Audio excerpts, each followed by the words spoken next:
Hello welcome back everyone to my YouTube channel. आज हम class 9 का न्यू चैप्टर स्टार्ट कर रहे हैं। Chapter is improvement in food resources. This is the last chapter of class 9 biology.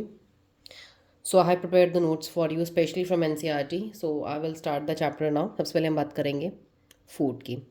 What is food? Food सबसे पहले क्या है? Food supplies all the basic requirements. Food सारी बेसिक रिक्वायरमेंट्स सप्लाई करता है हर ऑर्गेनिज्म को, जो भी इसको इनटेक करता है। किस लिए यूज़ होता है? ये ग्रोथ के लिए, डेवलपमेंट के लिए, प्रॉपर हेल्थ के लिए। And what is food actually? We can say food is a mixture of nutrients. Food सब न्यूट्रिएंट्स का मिक्सचर है। कौन कौन से न्यूट्रिएंट्स का मिक्सचर है? Carbohydrates, minerals, fats, protein, vitamins. तो ये सारे हमारे मिक्सचर ऑफ न्यूट्रिएंट्स हो गए दैट कंपोजेज द फूड। अब हम बात करते हैं कार्बोहाइड्रेट। कार्बोहाइड्रेट का सोर्स क्या? What are the source of carbohydrate? Carbohydrate is what? It is a sugar which contain carbon, hydrogen and oxygen. तो कार्बोहाइड्रेट्स कहाँ कहाँ से मिल सकता है किसी भी ऑर्गेनिज्म को? It can be from sugar से मिल सकता है, फ्रेश फ्रूट से, स्टार्च से, पोटैटोज से, वेजिटेबल से, milk, cereals, milk products, corn, bread. तो ये सारे सोर्सेज हैं कार्बोहाइड्रेट्स के, जहाँ से आप कार्बोहाइड्रेट्स इनटेक कर सकते हैं। अब हम बात करते हैं सोर्स ऑफ फैट की। फैट के सोर्सेज क्या हैं? तो फैट हमें कहाँ से मिल सकता है?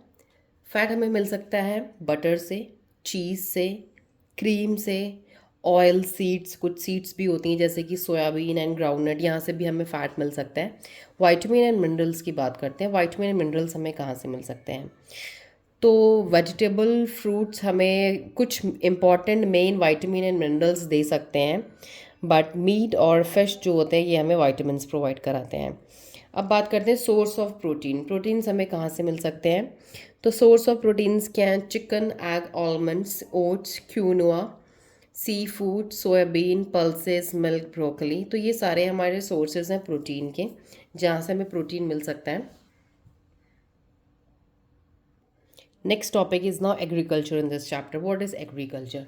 साइंस ऑफ फार्मिंग या प्रैक्टिस ऑफ फार्मिंग। तो एग्रीकल्चर एक साइंस ऑफ फार्मिंग या प्रैक्टिस ऑफ फार्मिंग कह सकते हैं। क्या करते हैं हम इसमें? कल्टीवेशन ऑफ सॉइल करते हैं, ग्रोइंग ऑफ क्रॉप्स करते हैं और रेयरिंग ऑफ एनिमल्स करते हैं। रेयरिंग ऑफ एनिमल्स मतलब क्या है? तो rearing is the process of keeping, feeding, breeding and providing medical care for usual animals. तो एनिमल्स को कीप करना, वहाँ पे फीडिंग कराना, उनकी ब्रीडिंग करवाना, उनको मेडिकल केयर देना, this is known as the rearing of animals. क्यों करते हैं ये सब? प्रोडक्ट्स, उनसे हम प्रोडक्ट्स ऑब्टेन करते हैं। तो क्या क्या प्रोडक्ट्स लेते हैं हम उनसे? फूड, वूल और and many more products we can take. अब बात करते हैं नेक्स्ट टॉपिक की, जो आता है हमारा फॉडर क्रॉप्स। तो फॉडर क्रॉप्स क्या होती हैं? फॉडर मतलब आपको पता है, जो चारे के लिए यूज़ करते हैं।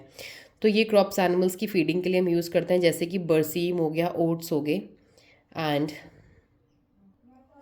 और हमारा सूडान ग्रास हो गया, जो कि हम यूज़ करते हैं फूड के लिए, एनिमल्स के लिए। अब हम बात करते हैं टू टाइप्स ऑफ क्रॉप्स की, kharif crops and rabi crops. Kharif crops क्या होती हैं? देखिए, ये क्रॉप्स हुए हैं जो कि we were talking about kharif crops. तो खारिफ क्रॉप्स हमारे ड्यूरिंग मानसून में होती है, जून से अक्टूबर के मंथ में। और ये एग्जाम्पल्स अगर इसके हम देखें तो black gram, cotton, green gram, paddy हो गया आपका, धान वगैरह, और सोयाबीन। बात करते हैं रबी क्रॉप्स की। रबी क्रॉप्स हमारे जो होती हैं, ये होती हैं ड्यूरिंग विंटर में, अक्टूबर टू मार्च की सीज़न में रहती हैं ये। और एग्जाम्पल्स हो गए इनके वीट, ग्राम, पीज और मस्टर्ड, ये कुछ इसके एग्जाम्पल्स हो गए। अब हम नेक्स्ट बात करते हैं activities for improving crop yields. तो नेक्स्ट टॉपिक जो हमारा इंपॉर्टेंट एनसीईआरटी में है कि क्या क्या एक्टिविटीज़ हम कर सकते हैं जिससे कि हमारी क्रॉप यील्ड, जो हमारे क्रॉप का जो पूरा प्रोडक्शन आ रहा है, वो हमारा कैसे बढ़े और कैसे इम्प्रूव हो। तो हमने इसको क्लासिफाइड कर दिया है 3 कैटेगरीज में। काफ़ी लेंदी टॉपिक्स हैं ये। पहला है हमारा क्रॉप वैरायटी इंप्रूवमेंट। पहले हम क्रॉप की वैरायटी को इंप्रूव करेंगे, फिर क्रॉप प्रोडक्शन इंप्रूवमेंट। अगर क्रॉप की वैरायटी, उसकी जब नस्ल अगर इंप्रूव हो जाएगी क्रॉप की, तो हम उसको प्रोडक्शन को भी इंप्रूव कर सकते हैं, कैसे उसका प्रोडक्शन बढ़ाया जाए। थर्ड है हमारा क्रॉप प्रोटेक्शन मैनेजमेंट, कि क्रॉप को हम क्या, क्रॉप हमारी आगे क्रॉप को कैसे प्रोटेक्ट करना, सो कैसे मैनेज करना, सो कैसे डिजीजेस से बचाना। तो ये सब हम डिस्कस करेंगे। फर्स्ट हमारा आता है crop variety improvement. Let us see सबसे पहले क्रॉप वैरायटी इंप्रूवमेंट क्या है। तो देखिए, क्रॉप वैरायटी इंप्रूवमेंट में हमारा फर्स्ट पॉइंट है वैरायटीज़ या स्ट्रेन्स। वैरायटीज़ को भी क्या, क्रॉप की जो अलग अलग नस्लें होती हैं, ब्रीड्स होती हैं, हम उनको वैरायटीज़ भी कह सकते हैं या स्ट्रेन्स भी कह सकते हैं।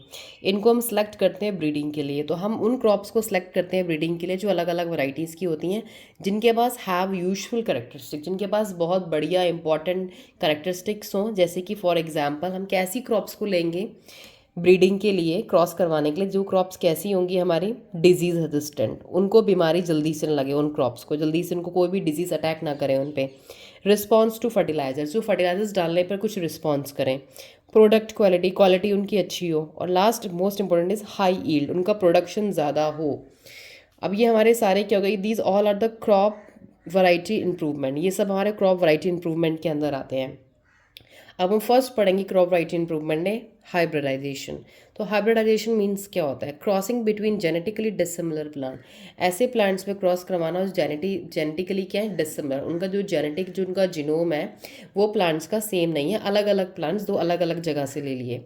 अब हाइब्रिडाइजेशन हम 3 तरीके से करा सकते हैं प्लांट्स में, inter varietal, inter specific, inter generic. Inter varietal hybridization हम कैसे कराते हैं, यहाँ हम cross between 2 same species, 2 same species के बीच में क्रॉस, स्पीशीज़ सेम होगी बट उनकी वैरायटीज़ क्या होगी, अलग अलग। जैसे सपोज हमने राइस ले लिए 2, अब उनकी वैरायटीज़ हमने अलग अलग ले ली। इंटर स्पेसिफिक में हम क्या करवाएंगे, क्रॉस बिटवीन 2 डिफरेंट स्पीशीज़, अलग अलग स्पीशीज़ ले लेंगे उनके, बट जेनरास क्या होंगे, सेम जेनरा होंगे। इंटर जेनरिक में हम कैसे क्रॉस करवाएंगे, cross between 2 intergeneric hybridization. जब हम 2 इंटर जेनरिक हाइब्रिडाइजेशन कराएंगे 2 स्पीशीज़ में, तो हमारा क्या होगा, इंटर जेनरिक। इसमें हम क्या लेंगे, जेनरास, इसमें हमारे क्या रहेंगे, डिफरेंट रहेंगे। अब नेक्स्ट हमारा आता है क्रॉप वैरायटी इंप्रूवमेंट, जो नेक्स्ट थिंग हम फोकस करते हैं। पहले तो मैंने हाइब्रिडाइजेशन देख लिया, दूसरे हम करेंगे genetically modified organism, GMO. GMO stands for genetically modified organism. ये ऐसे ऑर्गेनिजम्स हैं, ऐसे प्लांट्स हैं जो जिनके अंदर हमने जीन्स को मैनिपुलेट करा, इनके जीन्स में हमने कोई नए जीन्स को डाला है, तो वो होते हैं हमारे मॉडिफाइड हो जाते हैं। सपोज हमारा कोई प्लांट है, इसकी मैंने अंदर कोई जीन डाल दिया तो ये मॉडिफाई हो गया। when desirable gene is added, when desirable gene is added, that is known as GMO। जब एक डिज़ायरेबल जीन हम ऐड करते हैं किसी के अंदर, तो हमारा जेनेटिकली मॉडिफाइड हो जाता है वो। इन जीनोम कहाँ ऐड करते हैं, उसके जीनोम में, उसके जेनेटिक मटेरियल, उसके डीएनए में, उसके न्यूक्लियस के अंदर। एग्जाम्पल जैसे हमने GMO मॉडिफाइड, कुछ हमने जेनेटिकली मॉडिफाइड ऑर्गेनिजम्स भी तैयार किए हैं, कुछ प्लांट्स हमने ऐसे बनाए हैं जो कि बहुत मॉडिफाइड हैं, जैसे कि जिनके अंदर कोई डिजीज़ जल्दी अटैक ही नहीं करेगी। फॉर एग्जाम्पल हो गया हमारा BT cotton. BT cotton GMO है, जेनेटिकली मॉडिफाइड है। बीटी ब्रिंजल आजकल लोग बहुत लगा रहे हैं, गोल्डन राइस, ये सारे वो वैरायटीज़ हैं हमारे प्लांट्स की जो कि कैसी हैं, जेनेटिकली मॉडिफाइड। इनके अंदर हमने कुछ ऑल्टरनेशन, कुछ चेंजेस हमने इनके अंदर किए हैं जिससे कि ये डिजीज रेजिस्टेंस रहे, प्रोडक्ट क्वालिटी अच्छी दें, हाई यील्ड दें, रिस्पॉन्स टू फर्टिलाइजर्स दें। तो these are all genetically modified crops. जो नेक्स्ट हमारा आता है वो आता है factors for which crop improvement is done. किस चीज़ के लिए हम क्रॉप इम्प्रूवमेंट को करते हैं, क्या क्या रीजंस हैं, हम क्यों करते हैं क्रॉप की वैरायटीज़ को इम्प्रूव। सबसे पहला है हमारा हाई यील्ड, हमें हाइयर प्रोडक्ट्स मिले, खेत में हमारी फसल ज़्यादा निकले। मेच्योरिटी ड्यूरेशन उनकी बढ़िया हो, टाइम टू टाइम मैच्योर हो, ये ना हो कि हमने फसल लगाई वो मैच्योर होने पे ही नहीं आ रही और सीज़न हमारा जा रहा है, तो मेच्योरिटी ड्यूरेशन की प्रॉपर होनी चाहिए। नेक्स्ट है biotic and abiotic resistant, मतलब बायोटिक फैक्टर से, लिविंग और नॉन लिविंग फैक्टर से वो रेजिस्टेंस रहे, किसी भी क्रॉप को कोई फ़र्क ना पड़े इन्वायरमेंट चेंज होने से बाहर, तो रेजिस्टेंस रहें। बायोटिक में आपके वो भी आगे कि लाइक इंसेक्ट्स के अटैक से वो रेजिस्टेंस रहे। ये नॉन लिविंग के फैक्टर्स जो बाहर रहे क्रॉप के बाहर, जैसे सॉइल में कुछ इन्फेक्शन हो गया या कुछ हो गया तो उससे वो रेजिस्टेंट रहे। वाइड अडेप्टेबिलिटी, अडेप्टेबिलिटी उनकी बहुत ज़्यादा रहे, अलग अलग टाइप की कंडीशंस को अडेप्ट कर सकें, चेंजिंग कंडीशंस को। लास्ट आता है हमारा डिज़ायरेबल करेक्टर्स, तो उसके अंदर हमारे क्या हो, डिज़ायरेबल करेक्टर्स हों जो कि हमें हमारे लिए यूजफुल है, जो क्रॉप्स को हम प्लांट करना चाह रहे हैं। तो ये सारा हमारा हो गया activities for improving crop yield में। सबसे पहला पॉइंट हो गया हमारा क्रॉप वैरायटी इंप्रूवमेंट, की क्रॉप की वैरायटी हम कैसे इंप्रूवमेंट कर सकते हैं। नेक्स्ट वीडियो में आपको एक्सप्लेन करूंगी क्रॉप प्रोडक्शन इंप्रूवमेंट, जो कि हमारा नेक्स्ट फैक्टर है कि कैसे हम क्रॉप के प्रोडक्शन को इम्प्रूव करेंगे। Thank you and stay tuned, I will record all these things in the next video.